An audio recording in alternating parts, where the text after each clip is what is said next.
Ketika seseorang meninggalkanmu atau menyakitimu, mungkin kamu tergoda untuk memblokir mereka atau memohon agar mereka kembali. Namun, dalam filosofi Stoik, itu hanya menunjukkan kelemahan.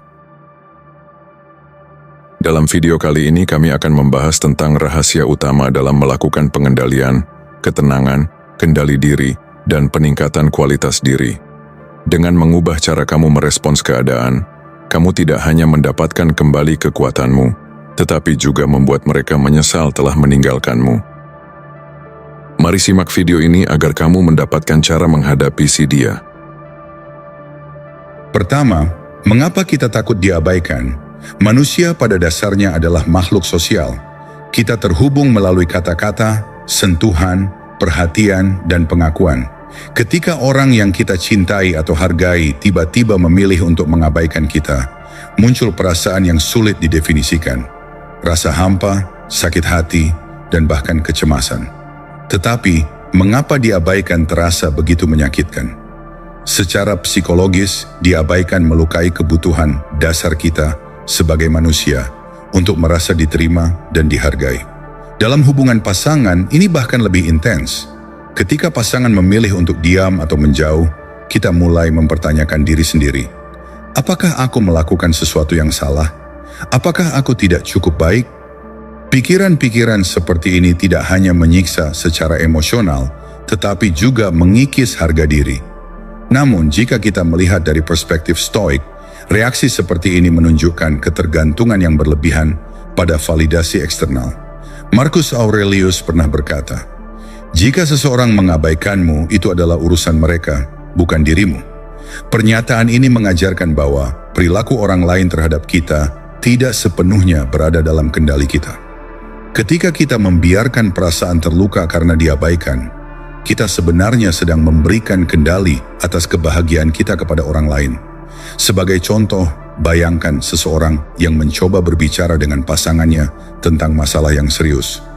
Pasangannya alih-alih merespons, justru sibuk dengan ponselnya atau bahkan meninggalkan ruangan tanpa kata. Dalam momen seperti ini, respons alami kita mungkin adalah marah, terluka, atau mencoba lebih keras untuk mendapatkan perhatian. Namun apa yang sebenarnya terjadi? Kita kehilangan ketenangan kita sendiri, mencoba melawan sesuatu yang berada di luar kendali kita. Stoikisme mengajarkan untuk memusatkan perhatian pada apa yang dapat kita kendalikan, reaksi kita sendiri. Mengapa kita takut diabaikan? Karena kita percaya bahwa kebahagiaan kita bergantung pada pengakuan orang lain. Padahal, kebahagiaan sejati berasal dari dalam. Pengalaman pribadi sering menjadi pelajaran terbaik. Seorang teman pernah bercerita tentang masa sulit dalam pernikahannya. Selama beberapa bulan, dia merasa diabaikan oleh pasangannya, yang selalu sibuk dengan pekerjaan dan jarang meluangkan waktu untuk berbicara dengannya.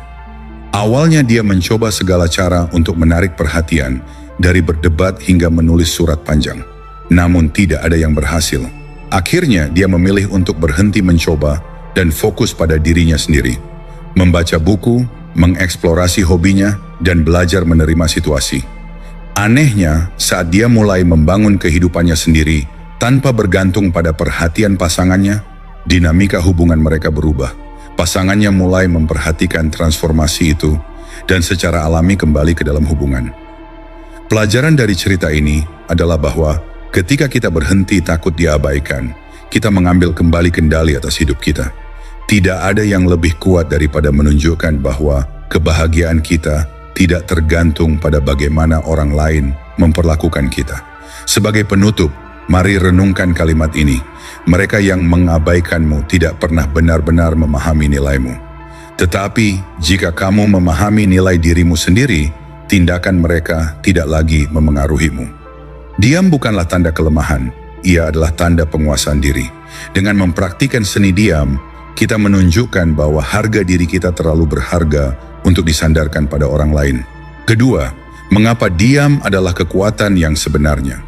Ketika seseorang memilih untuk mengabaikan kita, biasanya ada dorongan untuk merespons, untuk berbicara, membalas, atau mengungkapkan kekecewaan. Kita ingin mereka tahu betapa terluka hati kita, betapa pentingnya perhatian mereka bagi kita. Namun pada saat itu dia menjadi pilihan yang paling kuat dan bijaksana. Salah satu ajaran utama dalam stoikisme adalah pengendalian diri. Seperti yang disampaikan oleh Seneca, keheningan adalah kekuatan terbesar yang dapat kita miliki. Ketika kita memilih untuk tetap diam dalam menghadapi pengabaian, kita tidak hanya menjaga ketenangan kita, tetapi juga mengirimkan pesan yang sangat kuat. Kita tidak memerlukan validasi dari orang lain untuk merasa lengkap. Diam adalah tanda dari kekuatan internal, kebijaksanaan, dan penguasaan diri. Contoh nyata dari kekuatan diam dalam hubungan dapat ditemukan dalam banyak cerita kehidupan. Ada pasangan yang sering berdebat, saling mengkritik, dan merasa bahwa setiap konflik harus diselesaikan dengan kata-kata. Namun, seringkali kata-kata hanya memperburuk situasi. Dalam momen ketika salah satu pasangan merasa diabaikan atau terluka, ketimbang merespons dengan amarah atau mencoba berbicara panjang lebar, memilih diam untuk beberapa saat bisa memberi ruang untuk refleksi dan ketenangan. Diam ini bukan untuk menjauh, tetapi untuk memberi jarak emosional yang memungkinkan kedua belah pihak merenung. Salah satu kisah terkenal yang menggambarkan kekuatan diam adalah kisah Marcus Aurelius, seorang kaisar Romawi dan filsuf Stoik. Pada suatu waktu, dia menghadapi tekanan besar dalam pemerintahannya, termasuk dari para pejabat yang tidak setuju dengan kebijakannya. Alih-alih membalas dengan kata-kata keras atau sikap defensif, dia memilih untuk menulis catatan kepada dirinya sendiri sebagai cara untuk mengolah emosinya. Dalam catatannya, dia sering menekankan pentingnya ketenangan dalam menghadapi perbedaan pendapat dan pengabaian. Dia menulis, "Apa yang tidak dapat kamu kendalikan, jangan biarkan menguasaimu. Lihatlah segala sesuatu dengan pikiran yang tenang dan hati yang terbuka." Kekuatan diam tidak hanya terbukti dalam konteks hubungan pribadi, tetapi juga dalam dunia profesional. Ketika seseorang mencoba untuk memprovokasi kita atau mengabaikan kontribusi kita, respons terbaik seringkali adalah tetap tenang dan fokus pada tujuan kita sendiri. Dia memberi ruang untuk fokus pada hal-hal yang lebih besar dan lebih penting. Ini adalah pengingat bahwa kita tidak perlu terjebak dalam permainan ego atau menjadi korban dari tindakan orang lain. Kembali ke dalam konteks hubungan, diam juga mengirimkan pesan kepada pasangan bahwa kita menghormati diri kita sendiri.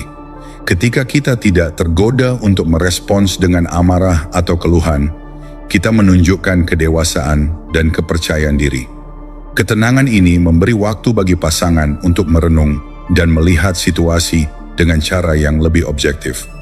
Diam bukanlah cara untuk menjauh, tetapi cara untuk menjaga kedamaian batin.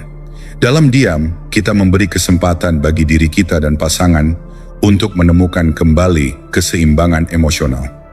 Tentu saja memilih diam bukan berarti kita harus menahan perasaan kita untuk selamanya. Stoikisme juga mengajarkan pentingnya ekspresi diri dan berbicara dengan bijaksana ketika waktunya tepat. Namun, memilih untuk tidak berbicara dalam situasi tertentu adalah tanda kebijaksanaan, bahwa kita memahami bahwa tidak semua situasi memerlukan kata-kata. Kadang-kadang, kata-kata hanya mengaburkan inti dari masalah. Ketika kita belajar untuk memberi waktu pada diri kita sendiri dan pasangan untuk merenung, kita membuka ruang untuk penyembuhan. Ini adalah kesempatan untuk merenung dan menemukan cara terbaik untuk melanjutkan hubungan. Baik itu dengan memperbaiki komunikasi atau bahkan dengan memutuskan untuk berjalan di jalan yang berbeda. Kekuatan dalam diam terletak pada kemampuannya untuk memberi jarak emosional yang diperlukan untuk pertumbuhan. Sebagai penutup untuk poin ini, mari ingat sebuah pepatah Stoik lainnya. Kita tidak bisa mengubah arah angin, tetapi kita bisa menyesuaikan layar. Dalam hubungan, kita tidak bisa selalu mengubah perilaku pasangan kita, tetapi kita dapat memilih bagaimana kita meresponsnya. Diam adalah layar yang kita pilih untuk menyesuaikan perasaan kita dengan situasi yang ada. Dalam diam, kita mengendalikan perasaan kita sendiri dan menjaga kedamaian batin. Ketiga, mengapa pengabaian bisa menjadi pembelajaran? Dalam hubungan apapun, baik itu romantis, pertemanan, atau hubungan keluarga, pengabaian seringkali terasa seperti pukulan langsung ke hati. Ketika seseorang yang kita percayai dan sayangi memilih untuk mengabaikan kita, dunia seakan-akan runtuh. Kita merasa ditinggalkan, tak dihargai, dan seringkali merasa bahwa kita telah gagal dalam menjaga hubungan itu. Namun ketika kita merenung lebih dalam dan mengambil langkah mundur, pengabaian bisa menjadi pelajaran berharga yang mengajarkan kita lebih banyak tentang diri kita sendiri dan cara kita berhubungan dengan orang lain. Bagi banyak orang, pengabaian memunculkan perasaan kecewa yang sangat dalam. Ada keinginan kuat untuk mendapatkan perhatian, pengakuan, dan kasih sayang dari orang lain, terutama dari pasangan atau orang yang kita anggap penting. Ketika mereka mengabaikan kita, perasaan ini bisa berubah menjadi luka emosional yang sulit disembuhkan. Namun menurut Stoicism, perasaan ini adalah sebuah ujian untuk memahami ketergantungan kita pada orang lain dan untuk melihat apakah kita benar-benar mengandalkan kebahagiaan kita pada orang luar. Epictetus, seorang filsuf Stoik, pernah mengingatkan, kebahagiaan tidak bergantung pada apa yang terjadi pada kita, tetapi pada bagaimana kita meresponsnya. Pernyataan ini menjadi kunci dalam memahami mengapa pengabaian bisa menjadi momen pembelajaran. Daripada menganggap pengabaian sebagai kekalahan atau penderitaan, kita bisa melihatnya sebagai kesempatan untuk mengubah cara kita meresponsnya. Pengabaian bukanlah refleksi dari ketidakmampuan kita dalam menjaga hubungan, melainkan kesempatan untuk menilai kembali bagaimana kita memperlakukan diri kita sendiri dan mengapa kita terlalu bergantung pada orang lain untuk merasakan kebahagiaan. Mari kita lihat contoh seorang individu yang sedang berada dalam hubungan jangka panjang. Pasangan mereka yang dulunya sangat peduli, tiba-tiba menjadi jauh dan tidak lagi memberikan perhatian yang sama seperti dulu. Pada awalnya, individu tersebut mungkin merasa marah atau kecewa, bahkan merasa tidak dihargai. Namun jika individu ini mampu mengambil langkah mundur dan melihat situasi tersebut melalui lensa stoik, mereka mungkin mulai menyadari bahwa perasaan terluka mereka berasal dari ketergantungan emosional pada pasangan. Mereka bergantung pada perhatian dan kasih sayang pasangan sebagai sumber utama kebahagiaan mereka.